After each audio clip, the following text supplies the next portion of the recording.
Hey everyone, welcome. I am MisterBo, and Dead Orbit are victorious. They have won the faction rally.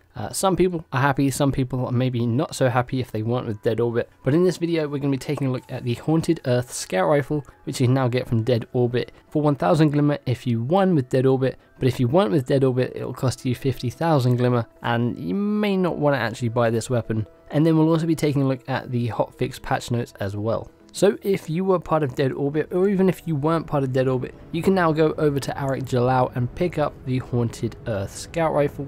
Again, 1000 Glimmer if you were part of Dead Orbit, and 50,000 if you weren't. Now the description reads, "Those we've lost still linger in every place we look. Earth is no place for the living.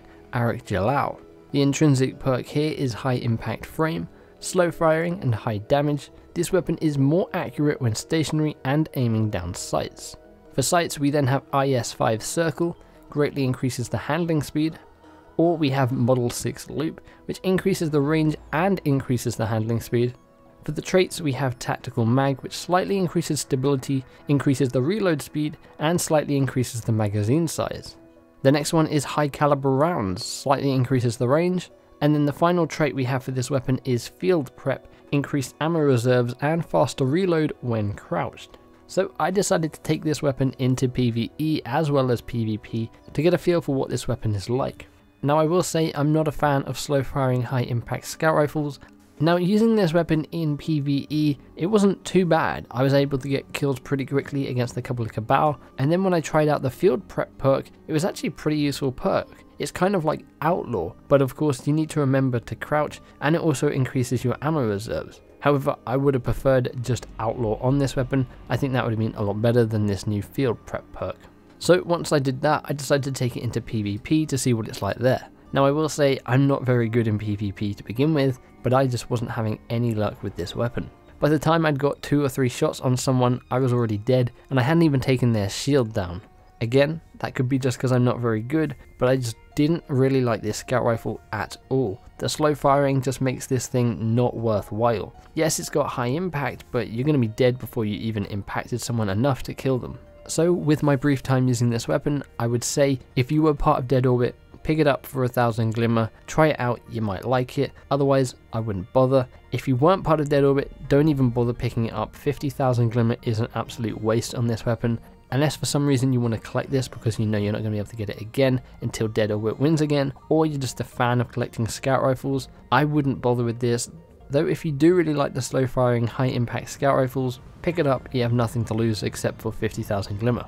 So along with Dead Orbit winning the faction rally, Destiny 2 also got a brand new hotfix of 1.0.3.1. Now there were quite a few fixes in this. The main one is in the Crucible. They have added invisible physics and kill volumes to keep players inside the intended playable area on the following maps: Eternity, Ultra Flame, Emperor's Respite, Legion's Gulch, Javelin 4 and the Dead Cliffs. Now this was a real problem. In fact, on Ultra Flame they had to remove it from Trials of the Nine because people were glitching outside of the map. And just this morning I played a game on that map and was up against a whole team who kept doing that glitch, just sitting outside of the map behind the wall and shooting us. As you can see on screen here, that's what they're doing. Obviously I reported them because that is just exploiting the map, and that is no fun for anyone on the other team. Other fixes include items. They have fixed an issue in which players could lose access to the Veteran's Transmat effect by deleting characters. They have fixed an issue in which clan engrams would grant Trials of the Nine and raid rewards at only 10 power, and they have fixed an issue in which the action button on faction rally emblems displayed discard instead of store.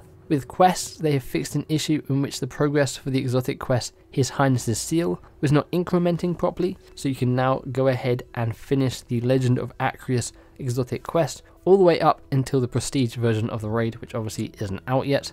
Speaking of the raid, they have also fixed a few things in there, including they have fixed an issue in which raid milestones would not show for some players after the weekly reset. This didn't affect any raid rewards, and they have also fixed an issue in which players could enter a state where they were continuously killed if they finish a raid encounter at the exact moment of failure. So those are the patch notes for this recent hotfix. Glad they fixed all the exploits on those multiplayer maps. Hopefully Survival comes around next week for Trials of the Nine and Altar of Flame is brought back, because over the few games that I did play before that map was removed, it was pretty fun, so I'd like to see what that is actually like playing Trials properly. Anyways, let me know what you guys think of the Haunted Earth. Were you with Dead Orbit and you're going to go pick it up for 1,000 Glimmer, or were you not with Dead Orbit and you're debating on whether you actually spend 50,000 Glimmer on this scout rifle? Let me know in the comments below. If you guys enjoyed this video, feel free to give the like button a big old hug. If you guys missed yesterday's video in which I released a brand new video called Aesthetic Destiny 2 A New Frontier, I suggest you go and check it out because I'm really proud of how it turned out. Put a lot of work into it over the last 2 weeks, so feel free to go and check that out if you'd like to. Also, feel free to subscribe for more Destiny 2 content and coverage. Boop that bell to be notified when my future videos go live. Hopefully you guys have an awesome day, thanks for hanging out with me, and I'll catch you in the next one. Bye bye.